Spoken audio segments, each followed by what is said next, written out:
მოგესალმებით, დებო, ძმებო.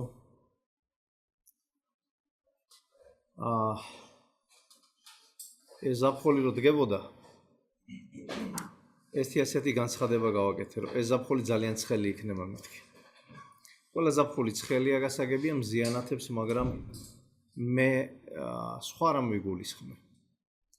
იმიტომ რომ ზაფხულში უამრავი ბანაკია დაგეგმილი ხოლმე, ქრისტიანული, საბავშვო, საევანგელიზაციო, ახალგაზრდული, რომელიც მინდა გითხრათ, რომ ეს ყოველივე ემსახურება უფალის იესო ქრისტეს სახელის განდიდებასა და მის ეკლესიის აღშენებლობით საქმიანობას. მაგრამ ბოლოს ხოლმე, სადღაც აგვისტოს ბოლოს, იმდენად მოღლილი არის ხოლმე ჯგუფი, რომელიც აი ამ მსახურებითაა დაკავებული, რომ გაგიკვირდება და ერთმანეთის დანახვაც კი აღარ უნდათ. რამის არის ერთმანეთი გაგლიჯვა, ერთმანეთი ეზიზღებათ. იმ ზიზღით არა ეხლა, რასაც ის არის გულისხმოთ, მაგრამ რაღაცა პერიოდი ესაჭიროება დაშორიშორება და განმუხტვა, იმიტომ რომ ეს ყველაფერი გამოიწვია იმ ეგრეთ წოდებულმა დაძაბულმა დღეებმა, სტრესმა და ზოგს გონია ხოლმე რომ აი ბანაკში არიან წასულები, ძმები, დები და ისინი არიან ისვენებენ და აი ეს არა. 35 წელიწადია მე დასასვენებლად არასოდეს არსად არ ყოფილვარ. იმიტომ რომ ყოველთვის იქ იწოდნენ რომ მემუშავნა და ამასაც ეს საკითხის ხოლმე აღწევს კულმინაციას, ჩვენ თავს მაღლა გადადის უკვე ნერვებს ვეღარ ვიკავებთ და ხშირად ხოლმე გვეშლება ხოლმე ბევრი რაღაც. ამიტომ ვაღიაროთ უფლის წინაშე ჩვენი სისუსტეები და ერთ ასეთ განსაკუთრებულ რაღაცას, რასაც ახლა ვიტყვი, მივცეთ ადგილი ჩვენ ცხოვრებაში, რამასაც ქვია სიყვარული, რომელსაც შეუძლია ყველა პრობლემის დარეგულირება და მოგვარება. კორინთელთა წერილის პირველი კორინთელთა 13-ში პირველივე მუხლიდან ასეთი სიტყვებია, თვითონ პავლე მოციქულის წერს ასეთ რამეს. ალბათ ქონდა ამის საფუძველი და საბაბი, რომ ამ კაცს ეს სიტყვები დაეწერა და ეთქვა. იმიტომ რომ მის გარშემო იყვნენ ძალიან ბევრი მორწმუნეები, ძალიან ბევრი პრობლემით სავსეებიც, მაგრამ ძალიან ბევრი ღვთისმოსავიც და ისეთი კატეგორია ქრისტიანებისაც, რომლებიც უფლის და მისი ეკლესიის გამო საკუთარი თავიც კი გადადებული ჰქონდათ, ისევე როგორც თვითონ პავლეს. იმიტომ ის ამბობს, რომ მე აღარ ვცხოვრობ ჩემთვის, ქრისტესთვის ვცხოვრობ. აი ესეთი კატეგორია ადამიანები ძალიან ბევრნი იყვნენ მის გარშემო. მაგრამ არსებულმა სიტუაციამ, როგორცა ჩანს, ეს სიტყვები დააწერინა. იმიტომ რომ ამის წინა თავში, მე-12 თავში არის გადმოცემული მისი მეშვეობით ესეთი თემა ნიჭებზე. აქვს საუბარი, რომ ღმერთისაგან ეძლევათ ადამიანებს ნიჭი. ერთს ქადაგებისას, მეორე წინასწარმეტყველებისა და ჩამოთვლილია ეს ნიჭები. და შემდგომ მე-13 თავში უძღვნის, რომ ნიჭები სიყვარულის გარეშე არაფრის მომტანი და არაფრის მაქნისი არ არის. როგორი მაგარიც არ უნდა იყო და სიყვარული არ შეგეძლოს, ჩათვალეთ, რომ არაფრის მაქნისი არ არის თქვენი არც რწმენა, არც მსახურება და არაფრის მომტანი არ არის. ამ ბოლო დროს საკუთარ თავსაც შეუძახებ ხოლმე და ვეტყვი, სიყვარულს მიეცი გიაო ადგილი. ღმერთო მომეცი ძალა, რომ მიყვარდეს ისე, როგორც შენ გიყვარს. ცოდვილიც, ასატანიც და აუტანელიც. მომეცი ძალა, რომ მიყვარდეს. არ არის ეს იოლი, რასაც ჩვენ ვითხოვთ, ხალხო. მაგრამ თუ გვინდა რომ ეს ასე იყოს, მხოლოდ და მხოლოდ ღმერთ შეუძლია რომ ამის ძალა მოგწეს. იმიტომ რომ აი ნახეთ რას ამბობს. კიდევ ვიმეორებ, ეს არის კორინთელთა წერილი, პირველი კორინთელთა 13 თავი, პირველივე მუხლიდან. თუ მე ადამიანთან ანგელოზთა ენებით ვლაპარაკობ, ხოლო სიყვარული არ გამაჩნია, ჟღარულა რვალი ვარ, ან ხარულა წინწილა. წინასწარმეტყველებაც რომ მქონდეს, ყოველი საიდუმლო და მთელი ცოდნაც რომ უწყოდე, სრული რწმენაც რომ მქონდეს, ისეთი მთების გადაადგილება რომ შემეძლოს, ხოლო სიყვარული არ გამაჩნდეს, არარაობა ვიქნებოდი. მთელი ჩემი ქონება რომ დავარიგო, მთელი ჩემი სხეული დასაწვავად გავწირო, ხოლო სიყვარული არ გამაჩნდეს, არაფრად ვარგი ვარ. ნახეთ რას ამბობს, რომ აქ რაც ჩამოთვალა პავლემ, თითქმის მისი ბუნება შეცვლილი იყო იესო ქრისტეს მეშვეობით, რა თქმა უნდა, რაც მას შემდეგ, რაც მან აღიარა, რომ იესო არის ღმერთი. მაგრამ აქავე დაასკვნა, რომ მე მაქვს რწმენა, შემიძლია ამ რწმენით დიდი სასწაულების მოხდენა, შემიძლია ესეც ჩამოთვლიდან გამომდინარე, მაგრამ ამას თუ არ აქვს თანდართული უფლის სიყვარული, ჩათვალეთ, რომ არარაობა ვარო. შეადარა იმ ინსტრუმენტებს ჟღარულა რვალიან ჟღერი წინწილა, რომელიც გაწყარუნდა და მორჩა და გათავდა, ამით მთავრდება. არა. უფლის მოყვარული, ასეთი ნიჭებით დაჯილდოებული ადამიანნი სავსენი უნდა იქმნენ განუსაზღვრელი სიყვარულით, ისეთი სიყვარულით, როგორც უფალ ჩვენ შემოქმედ ღმერთს აქვს. იესო ქრისტეც სასწაულებს, რომელსაც იგი ახდენდა, მე ვთვლი, რომ მეორე ხარისხოვნად მიიჩნევდა.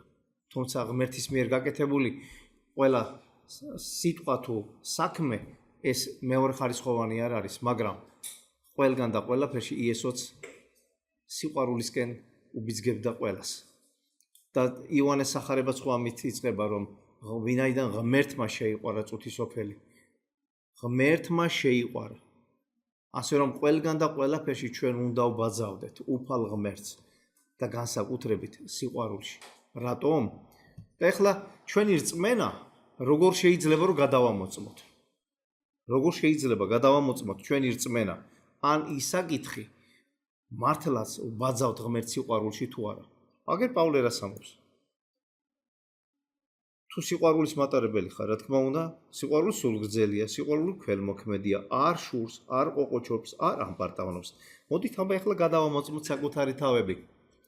თუ გვიყვარს უფალი ღმერთი და ვუმტკიცებთ უფალ ღმერთს სიყვარულს. ღმერთო მე შენ მიყვარხარ და მზათა ვარ, რომ შენსავით შევიყვარო ყველა.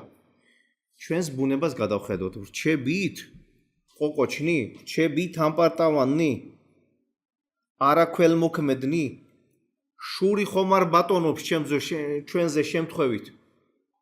აი როგორ შეიძლება რომ ადამიანმა გადაამოწმოს თავისი ეგრეთ წოდებული რწმენა და პლუს კიდე ის სიყვარული, რომელიც ჩვენთვის როგორც სავიზიტო ბარათი ასე უნდა იყოს ქრისტიანისთვის. იმიტომ რომ ღმერთი სავიზიტო ბარათია. ღმერთმა შეიყვარა და შენც უნდა გიყვარდეს. თუ ღმერთს არ ზულს, არა გაკუფლება რომ შენ გძულდეს.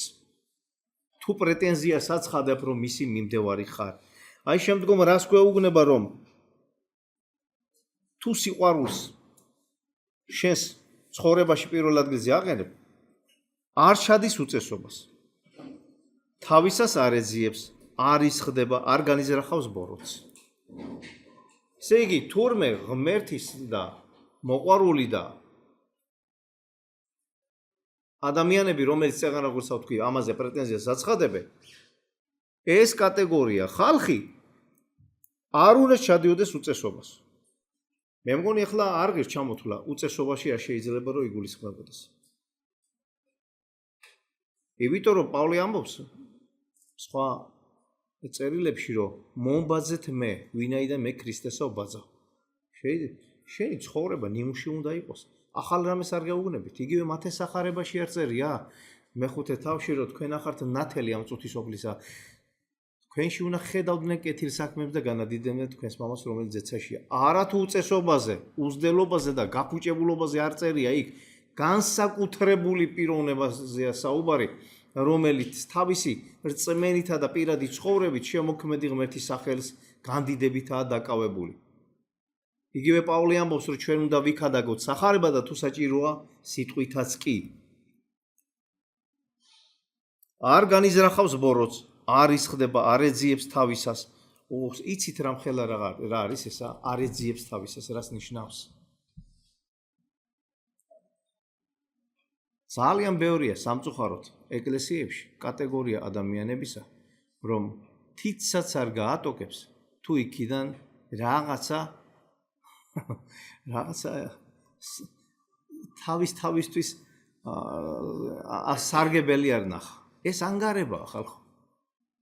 და ანგარნი და მსგავსი ტიპის ადამიანები ვერ იხილავენ ღვთისმსახურებელს. თუ პრეტენზია გაქვს რომ გიყვარს, ესე იგი შენ აკეთებ საკუთარი თავი გაწირული გაქვს ყველაფრისათვის. ისე როგორც წეღანაც გითხარით რომ პავლემ საკუთარი თავი გასწირა უფლისათვის ბოლომდის და მაგალითსაც ის აჩვენებდა და საკუთარ თავისას არ ვეძიებ, მხოლოდ და მხოლოდ ღმერთისას ვეძიებ. მაგრამ ის ვინც ღმერთისას ეძიება, ხალხო, ნუ შეგეშინდებათ, რომ ვაიმე მე რა. ერთხელ იესო უსაყვედურად თავის მოწაფეებს. ნუ ფიქრობთ ხვალინდელ დღეზე რა ვჭამოთ, რა დავლიოთ და შეარწყვინა, მოდი აი ასეთი მაგალითით. ბოლოს და ბოლოს აი შეხედეთ ყორნებს. არც მკიან, არც თესავენ, მაგრამ მათ თავი ზეციერი მამა ასაზდოესო. ასე რომ პავლეს სიტყვებიდან გამომდინარე, ვინც უფლისთვის თესავს, ის უფლისგანვე მიიღებს მადლსაც და კურთხევასაც. ასე რომ საკუთარი თავისთვის თუ არ ეძიებ და მხოლოდ ღმერთისთვის ეძიებ, იქაც შენ ხეირს ანახავ. თუ სიყვარულს პირველ ადგილზე აყენებ, ხეირს ანახავ, იმიტომ რომ შენ ბაზავ უფალ შემოქმედ ღმერთს. და ეს მე მგონი ასახსნელათაც არ არის ასეთი რთული. ნუ აღარ მინდა უწესობაზე ვისაუბრო და ბოროტების განზრახვაზე, რომ ღვთის მოყვარულ ადამიანი რომ ბოროტებას უნდა გაშორებული იყოს და აი გულში შურის ჩადება და სამაგიეროს გადახდისა და იმის მიზნით უნდა იყოს დაკავებული, ეს აშკარა არის, რომ უფლის იმ დიდი მცნების წინააღმდეგ გამოდიხარ. გახსოვთ იესომ ასეთი რაღაცა უთხრა ისრაელის შვილებს თქმულა, რომ თვალისაწინ, კბილისაწინ, ვინც გახსოვთ ეს არის ძველი ბაბილონური, ეგრეთ წოდებული, გადმომღერებული, რა ვიცი მე, წესი, კანონი, რომელსაც ძველი ბაბილონის სამეფოს ერთ-ერთი დამაარსებელი ჰამურაბის კანონების სახელითაა ცნობილი. რომ ვინც რამეს დაგიშავებს, შენ ვალში არ უნდა დარჩე და შენს უნდა აუცილებლად დაუშავო. მაგრამ იესომ ეს საკითხი შეცვალა. თქმულა, გაგიგიათ, რომ ეს ასია. მაგრამ მე გეუბნებით, გიყვარდეთ ტერი თქვენი, დალოცეთ თქვენი მაწყევარი, ვინც გდევნითა და გავიწროებთ.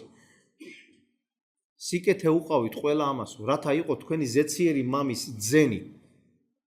გესმით ხალხო რაზეა საუბარი? ძალიან რთული რაღაცა არის. მაგრამ თუ ჩვენ დავრჩებით აი ამ საკითხთან მარტონი და მარტო შევეცდებით ვითომ ამ ტვირთის ზიდვას, რომ მე მინდა მოყვარული გავხდე, მე გავაკეთებ ამას, შეუნა შეიცვ, ვერაფერს ვერ გააკეთებთ. მარტონი ვერ შეცვლით ვერაფერს. ეს ყველაფერი იმ ეგრეთ წოდებული უღელივით მსუბუქი და საამური ხდება მაშინ, იესოს ტვირთი ხდება მსუბუქი და საამური მაშინ, როდესაც შენ ამას იესოსთან ერთად ზიდავ. მინაიდან იგი ამბობს, მოდით ჩემთან ყოველდღე მარშვალნო და ტვირთმძიმენო, იტვირთეთ ჩემი უღელი, ვინაიდან იგი მსუბუქი და საამურია და პოებს სული სიმშვიდეს ჩემში. ხედავთ როგორ შეიძლება რომ სიყვარულის მატარებელი ადამიანი ამ ტვირთთან ერთად ძალიან მსუბუქად გრძნობდეს თავს. რომ ტერს არ იზიზღებს, არამედ სიყვარული მეფობს მასზე. არ შურს, არ ყოყოჩობს, როგორც ჩამოთვლილია. ფაქტიურად შენ ყველა ამის საწინააღმდეგოდ გამარჯვებული გამოდიხარ ხალხო. იესოსთან ერთად. შემდგომ არის რომ არ ხარობს სიცრუით, არამედ ჭეშმარიტება ახარებს. ალბათ პირველ საუკუნეში იყო ეს უბედურება ეკლესიებში, რომ სიცრუე და შავი ეგეთი თანამედროვე ტერმინი რომ ახსენო შავი პიარის აგორება ერთმანეთზე, რათა ვიღაცა გაინადგურებინათ. იმიტომ რომ ჩვეულებრივი მოვლენა იყო ძველ ეპოქაშიც და დღესაც. აი ვიღაცის ავტორიტეტი და სახელი თუ გინდა რომ შელახო, მასზე სიცრუე მოიგონე. ჭეშმარიტება უფრო ძნელად ავრცელდება, ვიდრე სიცრუე. მოიგონე რაღაცა სიცრუე და გეუბნები რომ ამა თუ იმას რაღაცა პერიოდი მისთვის საზიანოთ იქნება. ესე იგი უფლის მოყვარული ადამიანი ასე არ უნდა იქცეოდეს. სიცრუე არ უნდა ახარებდეს. ბოროტებით არ უნდა ტკბებოდეს. ვიღაცის გაუბედურება მისი ცხოვრების მიზანი არ უნდა იყოს. ჭეშმარიტება უნდა ახარებდეს. ყოველივეს იტანდეს, ყველაფრის წამდეს და ყველაფრის იმედი უნდა ქონდეს, რა თქმა უნდა, და ყოველივეს ითმეს. ეს ყველაფერი შესაძლებელია მეთქი წეღანას ვახსენე რომ ქრისტეს მეშვეობით. იოლი ხდება, მაგრამ ნეტავ რა იქნება შემდგომში. ხო? აი მე და თქვენ რომ ვაკეთებთ აქცენტს იესოს მიერ შემოთავაზებულზე, სიყვარულზე და მერე რა. ფაქტიურად ამის გამო წუთი სოფლისთვის, როგორც პავლე ერთ-ერთ წერილში წერს, ლოცულობთ მათთვისო წყევლიან თუ გვაგინებენო. მათთვის ხოლო სიკეთეს ვაკეთებთო და გავხდითო, როგორც განახვეტი ამ წუთი სოფლისაგანო. აი ეს ძალიან ძნელად ასატანია რომ შინაური ვერ გიგებს, გარეული ვერ გიგებს, რომ არ ბაძავ, მოსაპარი არ მოიპარავ, მოსაკლავი არ მოიკლავ, ერთი სიტყვით გაურბიხარ ყველანაირ ამ წუთი სოფლის შემოსავაზებულ ცოდვას. მერე რა? მერე ის რომ იესო გეუბნება რომ სადაც მე ვარ თქვენც იქ იქნებით. ერთჩვენიერ დღეს ეს წუთი სოფელიც დასრულდება. და ვინც ქრისტეს მიერ შემოთავაზებული აი ამ მეთოდით არის ხელმძღვანელებს და ამ წუთი სოფელში არ გაატარებს ასე დროს, მე ვფიქრობ ეს ყველანი დანარჩენნი იქნებიან როგორც კრიმინალები, სულიერი კრიმინალები, რომლებიც ერთჩვენიერ დღეს უფლის რისხვას დაითევენ თავზე. მაგრამ მათ ვინც ქრისტესთან გააკეთეთ აქცენტი, წმინდა წერილი ასეთ რამეს გვეუბნება, რომ დღეს ჩვენ ამის გასაკეთებლად გვესაჭიროება რწმენა, რომ რა თქმა უნდა, ღმერთი არსებობს, იმედი იმისა, რომ რაც მან შეგვპირდა ერთჩვენიერ დღეს აღსრულებადია და რა თქმა უნდა სიყვარული, რომელიც ყველაზე აღმატებულია და ყველაფერს აკონტროლებს. ერთჩვენიერ დღეს რწმენას აღარ დაგჭირდებათ. აღარ დაგჭირდება იმედიც, იმიტომ რომ წავდგებით უფლის წინაშე და ვნახავთ, მაგრამ სიყვარული დარჩება. რატომ? სიყვარული მარტო სიტყვა არა. თავად შემოქმედი ღმერთია. ღმერთის ბუნებაა ეს. სიყვარულია, შემოქმედი ღმერთი და აი ამ სიყვარულთან ერთად მარადიჟამს დარჩებით და ვიქნებით. ასე რომ გაუმკლავდით ამ სიყვარულით ხალხო, წუთი სოფლის ყველანაირ გამოწვევას შეინარჩუნეთ რწმენა ამ სიყვარულის მეშვეობით, იმედი გქონდეთ ამ სიყვარულის მეშვეობით და გამარჯვებულები გამოვალთ სწორედ ამ სიყვარულის მეშვეობით. მე ყოველთვის მახსენდება ერთ-ერთი ქალბატონის სახელი ვთქვა, აზრი არ აქვს თქვენთვის ვინ იყო, მაგრამ ერთხელ ის ქალი ცხოვრობდა ჩანთლის ყურეში, რომელმაც გამიყვანა და მითხრა, მე ამ ადამ პიროვნებას ძალიან ბოროტობდიო, მაგრამ მე მან სიყვარულით მაჯობაო, გესმით? რამდენ ბოროტების გაკეთებას არ ვაპირებდი მის საწინააღმდეგოთო, მაგრამ არასოდეს არ ამყო. პირიქით სიყვარულით დამიპირისპირდა და აი ვაღიარებ რომ მან გაიმარჯვა ამიტომ. გესმით? ეს ვიღაც მოყოლილი არ არის. ჩემ ყურემა გაიგონა იმ პიროვნებისაგან, რომელმაც საკუთარ თავზე ურწმუნო ქალი ყვება ამას, ვიღაც მორწმუნე კი არა და რომელმაც მერე მითხრა რომ მინდა რომ მეც შევცვალო ჩემი ცხოვრება და თუ შეიძლება რომ მეც მოვინათლო. გესმით რა მოხდა? ეს გააკეთა სიყვარულმა. სამწუხაროდ მერე ის პიროვნებები, როცა უკვე მათი ცხოვრების თავარ ადგილზე უფლის სიყვარული აღარ იდგა, აშკარად დასცა სატანამ და ეს პიროვნებები განადგურებულნი იქნენ. გულსატკენი ამბავი მოგიყევით ახლა. ზოგმა იცით ეს ისტორია. მაგრამ აშკარად დავინახეთ, რომ მოყვარული ადამიანი ყოველთვის გამარჯვებული გამოდის. ასე რომ უფალ ღმერთს ამ ყველაფრისთვის მადლობა და დიდება. ქება ქონდეს მის სახელს ამ დიდი სიყვარულისათვის. ამინ.